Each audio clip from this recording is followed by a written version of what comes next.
Doctor గారు నమస్తే అండి. నమస్తే అండి. డాక్టర్ గారు జనరల్గా హార్ట్ అటాక్ సో నైట్ టైంలో ఎక్కువగా వస్తూ ఉంటుందని చెప్తుంటారు. అయితే కొందరైతే వాష్రూమ్లో ఉన్నప్పుడే కార్డియాక్ అరెస్ట్ అవ్వడం చనిపోవడం కూడా జరుగుతుంది.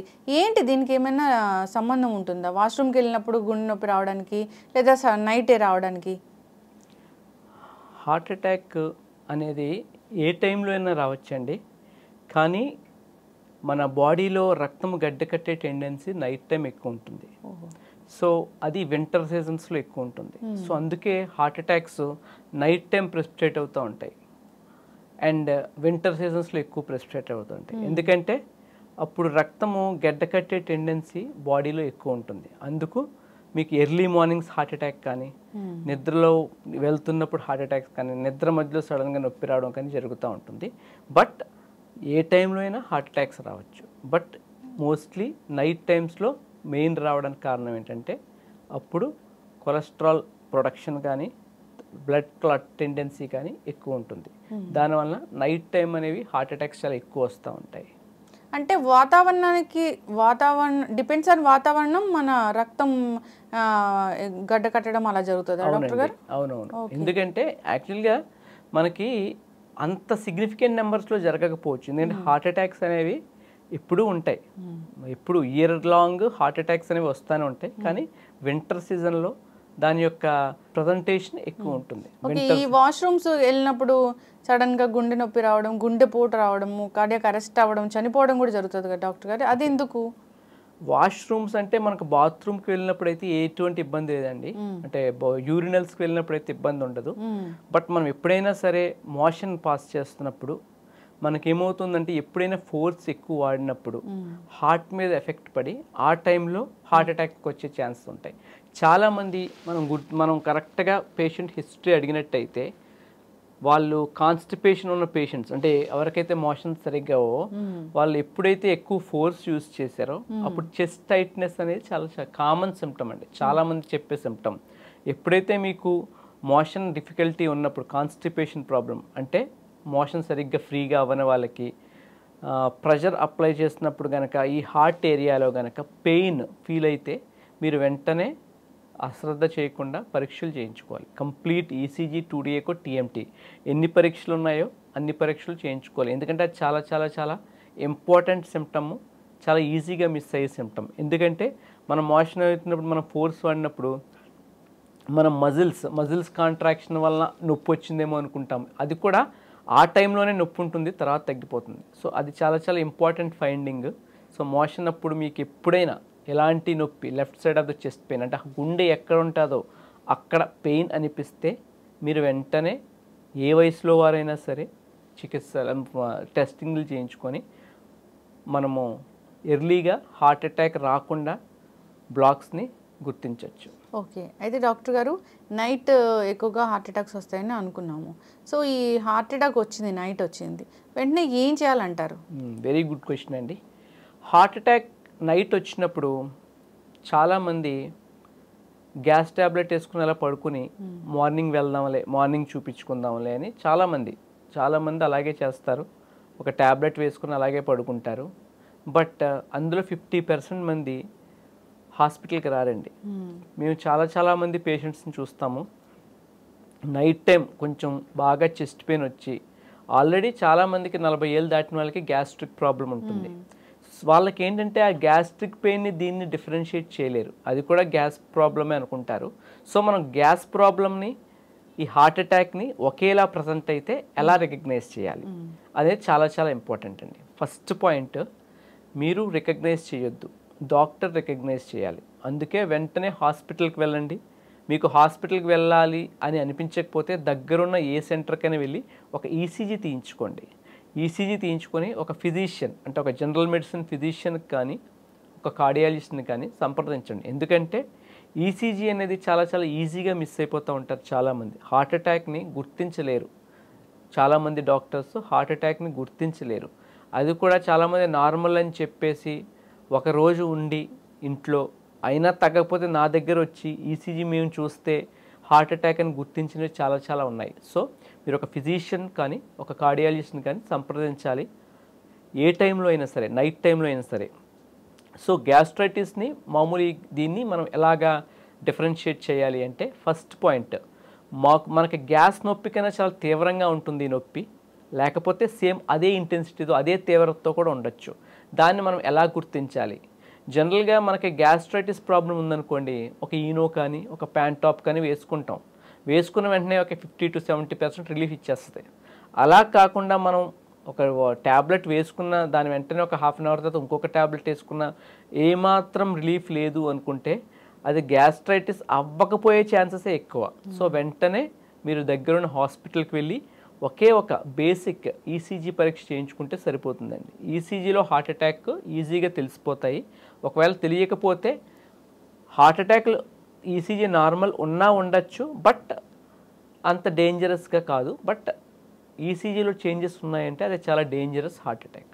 ఓకే, అంటే ఈ హార్ట్ అటాక్ వచ్చిందనేది ఈసీజీ లో వాల్యూస్ అది అనేది కరెక్ట్గా ఉంటే ఉన్నట్లా డాక్టర్ గారు, లేదంటే లేనట్లేనా? సో ఇంకా ఏమైనా అదర్ టెస్ట్ అనేది చేయించుకోవాల్సి ఉంటుందా? మంచి క్వశ్చన్ అండి. మనము ఏ హాస్పిటల్కి వెళ్ళినా ఇప్పుడు హార్ట్ అటాక్ ప్రోటోకాల్ అనేది కామన్ అండి. మీరు కానీ నేను కానీ గుండెలో నొప్పి వచ్చి ఏ టైంలోనే హాస్పిటల్కి వెళ్తే ఫస్ట్ ఈసీజీ తీస్తారు. హార్ట్ అటాక్లో 3 రకాలు ఉంటాయి. 3 రకాల్లో 2 రకాలు ఈసీజీలో తెలిసిపోతుంది. ఒక రకంలో ఈసీజీ కంప్లీట్లీ నార్మల్ ఉంటుంది. సో సెకండ్ పాయింట్ ఏంటి, గుండె స్కాన్ 2D ఎకో చేస్తారు. 2D ఎకో కూడా అంతే, ఒకే ఒక రకమైన అంటే మొత్తం 100% రక్తనాళం బ్లాక్ అయిన దాంట్లో ఆ హార్ట్ అటాక్స్లోనే ఈసీజీ అబ్నార్మల్ ఉంటుంది. ఒక 90% బ్లాకు 80% బ్లాక్ ఉంటే ఈసీజీలో అబ్నార్మల్ ఉండొచ్చు, లేకపోతే కంప్లీట్లీ నార్మల్ ఉండొచ్చు. సో దీనికి మేము ఎక్స్ట్రాగా ట్రోపోనిన్ పరీక్ష చేస్తాం. ఇప్పుడు హై సెన్సిటివ్ ట్రోపోనిన్స్ అని వచ్చాయి. అవి ఏంటంటే గుండెపోటు కానీ గుండె నొప్పి వచ్చిన 2 గంటల్లోనే మీకు తెలిసిపోతుంది. వెంటనే హై సెన్సిటివ్ ట్రోపోనిన్ పరీక్ష చేయిస్తాము. అది కనుక నెగిటివ్ వస్తే మళ్ళా 2 గంటలు ఉంచి మరలా చేయించుకొని వెళ్ళాలి. ఒకటి గుర్తుపెట్టుకోండి, మీకు 50 ఏళ్ళు క్రాస్ అయ్యాయి, మీకు షుగర్ ఉంది లేదు, మీకు బీపీ ఉంది లేదు, మీకు ఫ్యామిలీ హిస్టరీ ఉంది లేదు, ఏమైనా సరే మీకు 50 ఏళ్ళు దాటితే మీకు గుండెలో నొప్పి వస్తే అది మీకు గ్యాస్ట్రైటిస్లా కాకుండా ఏదో కొంచెం తీవ్రమైనదిగా కొంచెం ఏదో తేడాగా అనిపిస్తే వెంటనే హాస్పిటల్కి వెళ్ళి ఫస్ట్ ఈసీజీ మీ అంతటికి మీరే ఈసీజీ తీయించుకోవాలి, 2D ఎకో చేయించుకోవాలి, ట్రోపోనిన్ చేయించుకోవాలి. హై సెన్సిటివ్ ట్రోపోనిన్ పరీక్ష చేయించుకున్నాక అన్నీ బాగున్నాయండి మీరు వెళ్ళిపోవచ్చండి అని అంటారు, కానీ మీరు వెళ్ళకూడదు. వెంటనే 2 hours వెయిట్ చేసి అప్పుడు చేయించుకోవాలి. ఆ రిపోర్ట్ కూడా నెగిటివ్ ఉంటే అప్పుడు హాస్పిటల్ నుంచి మీరు ఇంటికి సేఫ్గా వెళ్ళచ్చు. ఇలాగా మేము చాలా అంటే ఒక 10లో 2-3 కేసులు మేము ఇలాగే డిటెక్ట్ చేస్తాం.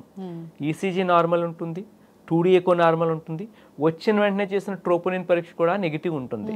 సో పేషెంట్ ఏమీ లేదు అంతా బాగుందని చెప్పి చాలా హాస్పిటల్స్ చాలా సెంటర్స్ పంపించేస్తారు. ఎందుకంటే మనం ఆ పేషెంట్స్ ఉంచుకుంటే అది కరెక్ట్ కాదు కనుక. కానీ ఉంచాలి, ఎందుకంటే అట్లీస్ట్ ఒక 2 hours ఎక్స్ట్రా ఉంచాలి. అడ్మిట్ చేయకపోయినా సరే ఒక 2 hours ఎక్స్ట్రా ఉంచి ఆ 2 hours ట్రోపోనిన్ రిపోర్ట్ కూడా ఇది హై సెన్సిటివ్ ట్రోపోనిన్ అయితే మాత్రమే. ఒకవేళ నార్మల్ ట్రోపోనిన్స్ అంటే 6 hours వెయిట్ చేయాలి. 6 hours ఆ రోజు నైట్ మీరు స్టే చేసి 6 hours తర్వాత నెక్స్ట్ డే మార్నింగ్ ఒక ట్రోపోనిన్ చేయించుకొని అది నెగిటివ్ ఉంటేనే ఇంటికి వెళ్ళాలి. ఎంత జాగ్రత్తలు తీసుకుంటేనే హార్ట్ అటాక్ నుంచి మీకు రక్షణ లభిస్తుంది. లేకపోతే heart attack will simply take your life without any alarming thing. ముందు మీకు ఏ సూచన ఇవ్వకుండా జస్ట్ ఎ ఫ్యూ మినిట్స్లో మీ ప్రాణాన్ని హరిస్తుంది. So every step from doctor perspective నుంచి మేము చేయాల్సిందంతా ఈ ప్రోటోకాల్ ఫాలో అవుతాం. పేషెంట్స్ కూడా ఈ ప్రోటోకాల్ మాకు చెయ్యండి అని వాళ్ళలో చైతన్యం వస్తేనే మనం హార్ట్ అటాక్ని పూర్తిగా అరికెట్టగలం. ఎందుకంటే హార్ట్ అటాక్ వచ్చిన ప్రతి పేషెంటు చనిపోవడానికి లేదండి. ఎందుకంటే బాడీ ఇట్ సెల్ఫ్ రక్తం గడ్డకడితే బాడీలోని యాంటీకోయాగులెంట్ ఫ్యాక్టర్సే ఆ రక్తాన్ని బ్రేక్ చేయడానికి ట్రై చేస్తాయి. అది ఫెయిల్ అయిన పక్షంలో మనం ఇచ్చే డ్రగ్స్ మనం ఇచ్చే ఇంజెక్షన్స్ పనిచేస్తాయి. సో హార్ట్ అటాక్లో you should never take a chance. You should always have a nice and good checkup, health checkup. ఈ గ్యాస్ట్రిక్ నొప్పికి ఇంకా లేదా గుండె నొప్పికి ఏదైనా మేజర్గా ఈ డిఫరెన్షియేషన్ ఉందా అంటే ఏం చెప్తారు డాక్టర్ గారు? ఏదైనా ఒక లక్షణం తేడాగా ఉంటుందా అని అంటే ఏం చెప్తారు? ఓకే, గ్యాస్ట్రైటిస్కి హార్ట్ అటాక్ వస్తేను ఏమైనా డిఫరెన్స్ ఉంది అంటే it's very very closely mimics gastritis in few people. కానీ చాలామందిలో ఈ గ్యాస్ట్రైటిస్ హార్ట్ అటాక్ అనేది ఇంచుమించు సమానంగా ఉండేది 10-20% జనాల్లో మాత్రమే. మిగతా 80%లో హార్ట్ అటాక్ అంత ఈజీగా ఉండదు. ఇప్పుడు నాకు గ్యాస్ట్రైటిస్ ఉందనుకోండి, నేను ట్యాబ్లెట్ వేసుకుంటాను, తగ్గకపోతే అక్కడే ఉంటాను, ఇంట్లో ఉంటాను, జస్ట్ ట్రై చేస్తాను కొంచెం స్టేబుల్గా ఉండడానికి. కానీ హార్ట్ అటాక్ ఉన్న పెయిన్ అంత జోక్గాను అంత ఈజీ గోయింగ్గా ఉండదు, చాలా సివియర్గా ఉంటుంది. First point. దాన్ని బట్టే పేషెంట్కి అర్థమైపోతుంది. ఎందుకంటే పేషెంట్స్ ఎవరైతే మేము హాస్పిటల్కి రాము, ఎప్పటికీ రాము, మేము హాస్పిటల్కి రాననే పేషెంట్స్ కూడా వాళ్ళంతటకి వాళ్ళే వాళ్ళ కొడుకుల్ని కూతుర్ని నాకు ఏదో అయిపోతుంది అర్జెంటుగా హాస్పిటల్కి వెళ్ళాలని తీసుకొచ్చే అంత సివియర్ పెయిన్ హార్ట్ అటాక్ ఉంటుంది. Second point, heart attack pain ఎప్పుడు కూడా ఇక్కడ వస్తుందండి, లెఫ్ట్ సైడెడ్, అంటే గుండె ఎక్కడ ఉంటుందో అక్కడ ఉంటుంది. అండ్ గ్యాస్ట్రిక్ పెయిన్ కూడా అక్కడ ఉండొచ్చు. దాన్ని ఎలా డిఫరెన్షియేట్ చేస్తారంటే, ఎప్పుడైనా గుండె లెఫ్ట్ సైడ్ చెస్ట్ పెయిన్ ఈ చెయ్యికి ఇలా రేడియేట్ అవుతుందండి, ముఖ్యంగా ఇలాగా.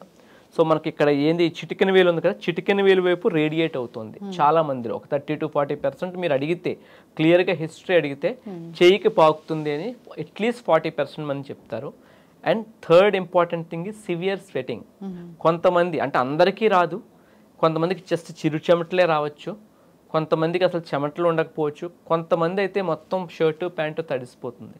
సో అంత సివియర్ స్వెటింగ్ ఉంటుందండి. ఆల్మోస్ట్ దే విల్ బి అదే స్నానం చేసినంత చెమటలు పడతాయి. Very very important. Chest pain with sweating అంటే ఇంకేమీ ఆలోచించక్కర్లేదు, అది నార్మల్ ఫీవర్ అవ్వచ్చు, లేకపోతే సింపుల్ గ్యాస్ట్రైటిస్ అవ్వచ్చు, హార్ట్ అటాక్కి ఎవాల్యుయేట్ చేయాల్సిందే. సో హార్ట్ అటాక్ చెస్ట్ పెయిన్తో స్వెట్టింగ్ ఉంది, ఒక ఆయాసంలా అనిపిస్తుంది, ముఖ్యంగా sweating. Second important sign is ఆయాసం. నాకు కొంచెం ఆయాసంగా అనిపిస్తుంది, that is called air hunger. Air hunger ఉంది అంటే, ఆయాసంగా ఉంది అంటే వెంటనే హార్ట్ అటాక్కి ఎవాల్యుయేట్ చేయించుకోవాలి ఈ 3 పరీక్షల ద్వారా: ECG, 2D echo and high sensitive troponin IRT. Okay doctor గారు, ఎలాంటి లక్షణాలు లేవు కానీ ఇప్పుడు అందరికీ భయం వేస్తూ ఉంది, కోవిడ్ తర్వాత ఏదో జరుగుతుంది, మాకు హార్ట్ అటాక్ వస్తుందని భయం వేస్తూ ఉంది. అలాంటప్పుడు వాళ్ళు కనుక్కోవాలనుకుంటారు, వస్తుందా రాదా లైఫ్లో అని. సో దానికి ఏమైనా టెస్ట్లు ఉంటాయా? There are so many battery of investigations to detect heart attacks early అండి. సో మనం ఫస్ట్ చూసుకోవాల్సింది ఫ్యామిలీ హిస్టరీ.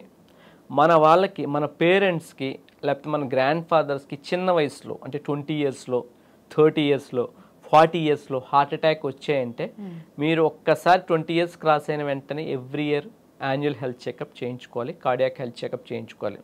వాటిలో ఏమి ఉండాలంటే అందరూ ఈసీజీ, 2D ఎకో చేయించుకొని నాకు బాగుందని, అంతా బాగుందని వెళ్ళిపోతారు. కానీ అది కాదు. ఇప్పుడు ట్రెడ్మిల్ టెస్ట్ అండి, అది కూడా చాలా చీప్, చాలా తక్కువ cost investigation, which is saving almost 90% of lives. Treadmill test అనేది 90% లైఫ్స్ని కాపాడే ఒక అద్భుతమైన పరీక్ష. దాన్ని పెట్టుకొని మనం నడిపిస్తాము, కొంచెం ఫాస్ట్గా నడిపిస్తాము. నడిపిస్తే హార్ట్ రేట్ పెరుగుతుంది. హార్ట్ రేట్ పెరిగినప్పుడు హార్ట్కి సప్లై అయ్యే బ్లాక్స్ ఉంటే హార్ట్కి సప్లై అయ్యే రక్తం కొంచెం తగ్గుతుంది, దాంట్లో ఈసీజీ చేంజెస్ వస్తాయి. సో మనకి 90% బ్లాక్ ఉన్న ఈసీజీ, అంటే ఈసీజీ అనేది రెస్టింగ్, అంటే కూర్చోపెట్టి చేసేది. 2D ఎకో కూర్చోపెట్టి చేసేది. సో రెస్టింగ్ ఇన్వెస్టిగేషన్స్లో ఒక 80% బ్లాక్, 90% బ్లాక్స్ తెలియవు మనకి. సో మనకి కంపల్సరీగా ట్రెడ్మిల్ టెస్ట్ అడిగి చేయించుకోవాలండి. First and very very very dangerous thing is family history. Family history ఉంది అంటే that itself is equal to 10 times the risk of having diabetes. అంటే ఇది హెరిడిటరీయా డాక్టర్ గారు? అంతేనండి, హెరిడిటరీ. అంటే పేరెంట్స్కి, గ్రాండ్ ఫాదర్స్కి ఉంటుంది. ఎందుకంటే వాళ్ళకు రక్తనాళాల్లో కొంచెం తేడాలు ఉంటాయి, కొలెస్ట్రాల్లో తేడాలు ఉంటాయి, అలాగా. సో ఇలాంటి వాళ్ళు ఎవరికైతే ఫ్యామిలీ హిస్టరీ ఉందో స్మోక్ అస్సలు చేయకూడదు, ఎక్సర్సైజ్ చేయాలి. మీకు బీపీ వచ్చినట్టయితే బీపీ స్ట్రిక్ట్గా 120/80 పెట్టుకోవాలి. మీకు షుగర్ ఉందంటే <90 పెట్టుకోవాలి, హెచ్బిఎంసీ <6 పెట్టుకోవాలి. ఇవన్నీ పాటిస్తే మీకు ఫ్యామిలీ హిస్టరీ ఉన్నా సరే మీకు హార్ట్ అటాక్ వచ్చే రిస్క్ చాలా చాలా తక్కువ. ఎస్.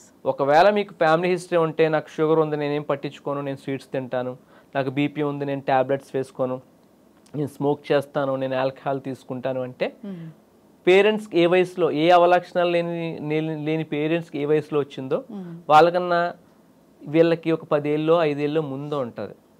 అదండి. ఎస్, అంటే ఎవ్రీ ఇయర్ యాన్యువల్గా వచ్చి టోటల్ బాడీ హెల్త్ చెకప్ చేయించుకుంటే మంచిది, ఏదైనా డిటెక్ట్ అవుతుంది. ఏదైనా డిటెక్ట్ అవుద్ది. ఆ హెల్త్ చెకప్లో ట్రెడ్మిల్ టెస్ట్ అంటే పరిగెత్తి ఈసీజీ చేయించే పరీక్ష కంపల్సరీగా ఇంక్లూడ్ చేయించుకోవాలి. ఎస్. అయితే డాక్టర్ గారు చాలా మంది మా రక్తం చిక్కబడుతుంది, రక్తం గడ్డ కడుతుంది అని చెప్తూ ఉంటారు కదా, అది ఏంటి? రక్తం గడ్డ కట్టే టెండెన్సీ అనేది జనరల్గా మన బాడీలో ఉన్న రక్తం హోమియోస్టాసిస్ మెకానిజంతో ఎప్పుడూ ఒక సాంద్రత కలిగి ఉంటుంది, ఒక డెన్సిటీ కలిగి ఉంటుందండి. సో రక్తం ఎప్పుడు గడ్డ కడుతుంది అంటే మనకి హీమోగ్లోబిన్ శాతం ఎక్కువ ఉన్నా, మనం స్మోకింగ్ చేస్తున్నా, మనకి కొలెస్ట్రాల్ హైపర్ కొలెస్ట్రామియా ఉన్నా, ఇలాంటి వాళ్ళు మన జెనెటిక్స్ పరంగా అంటే పేరెంట్స్కి ఆ రక్తం గడ్డ కంటే మామూలు జనాలకైనా కొంచెం ఎక్కువ ఉన్నా, ఇలాంటి కండిషన్స్లోనే రక్తం గడ్డ కడుతుంది. రక్తం ఎప్పుడు గడ్డ కడద్దంటే యాజ్ ఫార్ యాజ్ మన రక్తనాళం చుట్టూ ఎండోథీలియం అనే పొర ఉంటుందండి. ఆ పొర నీట్గా ఎక్కడ చిన్న బ్రీచ్, చిన్న గీత, చిన్న డ్యామేజ్ లేనంత వరకు మీ రక్తం గడ్డ కట్టడం అనేది జరగదు. ఎప్పుడైతే మీకు బీపీ ఎక్కువైందనుకోండి, బ్లడ్ ప్రెషరు, సో మనకు బ్లడ్ ఫ్లో అంటే బ్లడ్ వెళ్ళే ఫాస్ట్నెస్ పెరిగిపోతుంది. దానివల్ల ఎండోథీలియల్ ఇంజురీ జరుగుతుంది. అంటే మనకు ఒక స్పీడ్తోనే ఒక బీపీతోనే ఆ ఎండోథీలియం అనేది ఇంటాక్ట్గా ఉంటుంది. ఎప్పుడైతే మీకు బీపీ హైగా ఉందనుకోండి, ఎండోథీలియం స్లోగా డ్యామేజ్ అవుతుంది. డ్యామేజ్ అవుతే ఎక్కడైతే ఒక చిన్న చిరుగులాగా చిన్న డ్యామేజ్ జరిగితే ఎండోథీలియంలో అప్పుడు అక్కడ రక్తం గడ్డ కట్టడానికి ఆస్కారం ఉంటుంది. అలాగే హార్ట్ అటాక్స్ వస్తాయి. సో ఏమవుతుంది అంటే ప్లాక్ అంటే కొవ్వు పదార్థం రక్తనాళాల్లో స్లోగా ఎక్యుములేట్ అవుతుంది. ఎక్యుములేట్ అయ్యి ఆ రక్తనాళంలో ఎక్యుములేట్ అయ్యి దానిపైన ఎండోథీలియం పొర ఉంటుంది. ఆ ఫ్లాప్లో ఉన్న ఫ్యాట్ యొక్క ఫోర్స్కి ఆ పొర చిట్లి అక్కడ ప్లేట్లెట్స్ కానీ ఈ క్లాటింగ్ ఫ్యాక్టర్స్ కానీ ఎక్యుములేట్ అయ్యి సడన్గా హార్ట్ అటాక్ వస్తుంది. సో ఇంత మెకానిజం ఉంటుందండి. సో సింపుల్గా రక్తం గడ్డ కట్టే టెండెన్సీ అనేది అంత ఈజీ కాదు. ఎందుకంటే దేవుడు కరెక్ట్గా ఈక్విలిబ్రియం మెయింటైన్ చేయడానికి కరెక్ట్గా ఇచ్చాడు కనుక. So there is no chance when your endothelium is intact. Yes, ఖచ్చితంగా డాక్టర్ గారు. దానికి అస్సలు ఏమాత్రం ఒక గంట ముందు, అరగంట ముందు, 10 నిమిషాల ముందు సిమ్టమ్స్ అంటే ఏం కనపడవా డాక్టర్ గారు? Sudden cardiac arrest and sudden cardiac death అంటారండి దాన్ని. సో అంటే ఐడెంటిఫై అంటే మన దగ్గరకు వచ్చే పేషెంట్స్ చెప్పగలిగితే ఆ హిస్టరీ కరెక్ట్గా తీసుకుంటే మనకి తెలుస్తుందండి. సడన్ కార్డియాక్ డెత్ అంటే జిమ్ చేస్తూ ఉంటారు, సడన్గా కొలాప్స్ అవుతూ ఉంటారు. ఏంటంటే అక్కడ మెకానిజం ఏంటంటే అండి, అక్కడ అలాంటి వాళ్ళకి ఫ్యామిలీ హిస్టరీలో రిస్క్ ఆఫ్ హార్ట్ అటాక్స్ ఎక్కువ ఉంటుంది. వాళ్ళకి కూడా సేమ్ ఇందాక చెప్పినట్టు ఎండోథీలియం బ్రీచ్ జరుగుతుందండి. ఇప్పుడు మనం ఎప్పుడైతే ఫాస్ట్ ఎక్సర్సైజ్ చేస్తున్నాం అనుకోండి, మన హార్ట్ రేట్ పెరుగుతుంది, బీపీ పెరుగుతుంది. సో ఆ బీపీ పెరిగినప్పుడు మనకు ఆల్రెడీ ఒక లోపల డ్యామేజ్డ్ ఎండోథీలియం ఉందనుకోండి ఆ వ్యక్తులకి, సో అది ఇంకా డ్యామేజ్ జరిగి ఇట్ అట్రాక్ట్స్ ప్లేట్లెట్స్ అంటే రక్తము గడ్డ కట్టే పదార్థాలు అంటే క్లాటింగ్ ఫ్యాక్టర్స్ అంటారు. వాటిని వెంటనే ఆ ఏరియాకి అట్రాక్ట్ చేస్తాయి. అట్రాక్ట్ చేసి సడన్గా మొత్తం రక్తనాళం మూసుకుపోతుంది, హార్ట్ అటాక్ వచ్చేస్తుంది. హార్ట్ అటాక్ వచ్చాక వెంటనే కొంతమందిలో హార్ట్ ఇర్రెగ్యులర్గా కొట్టుకుంటుందండి. దాన్ని వీటాక్ అంటారు, అంటే ventricular tachycardia or ventricular fibrillation అంటారు. దానివల్ల పేషెంట్కి సడన్ కార్డియాక్ డెత్ అవుతుంది. So most common cause of sudden cardiac death and cardiac arrest is a heart attack. Sudden cardiac death and cardiac arrest. Cardiac arrest కి 1.25 లక్ష కారణాలు ఉన్నాయండి. అందులో most important cause is heart attack. Okay, yes, ఖచ్చితంగా doctor గారు. జనరల్గా అందరూ కూడా జాగ్రత్తలు తీసుకోవాలని కోరుకుందాం, యాన్యువల్ హెల్త్ చెకప్లు చేయించుకోవాలని కోరుకుందాం. ఎప్పుడైనా కొద్దిగా గ్యాస్ట్రిక్ నొప్పి అనిపించినా, ఏదైనా జనరల్గా చెస్ట్ పెయిన్ అనిపించినా ఒకసారి వెళ్ళి డాక్టర్ దగ్గరికి వెళ్తే అది ఏ నొప్పి అనేది వాళ్ళు డిసైడ్ చేస్తారు. మనం ఇంట్లో కూర్చొని గూగుల్ చేసుకుంటూ అలా హోమ్ రెమెడీస్ పాటిస్తూ మన టైం అంతా వేస్ట్ చేసుకోకుండా ఉండాలి, ప్రాణాలను కాపాడుకోవాలని కోరుకుందాం. చాలామంది కూడా ఇది గ్యాస్ట్రిక్ నొప్పి అని ప్రాణాలు కోల్పోయిన వాళ్ళని మనం చాలా చూసాము. మంది చాలా Yes. మంది మన రిలేటివ్స్ లోనే ఉంటారు అలాగా. ఎస్, ఖచ్చితంగా డాక్టర్ గారు. సో ఏదైనా ఒక డాక్టర్ ఒక మందు రాస్తే దాని గురించి గూగుల్ హిస్టరీ తీసుకోవడం కూడా చాలా మందిలో కామన్ అయిపోయింది. సైడ్ ఎఫెక్ట్స్ చూసుకోవడము, మందులు వాడకుండా ఉండడము, దానివల్ల కూడా గుండెకి సంబంధించిన ఇష్యూస్ అనేవి మళ్ళీ మళ్ళీ వస్తూ ఉన్నాయి రిపీటెడ్గా. ఏదైనా ఒకసారి డాక్టర్ చెప్తారు ఫాలోఅప్కి రమ్మని, అప్పుడు కూడా ఈ కార్డియాక్ ఇష్యూస్ ఉన్న వాళ్ళు చాలామంది కూడా వెళ్ళరు. దానివల్ల కూడా ఇబ్బందులు ఇంకా ఎక్కువయ్యే పరిస్థితులు కనిపిస్తూ ఉంటాయి. ఖచ్చితంగా ఫాలోఅప్ అవ్వాలని కోరుకుందాం డాక్టర్ గారు. చాలా చక్కటి ఇన్ఫర్మేషన్ అండి, ధన్యవాదాలు.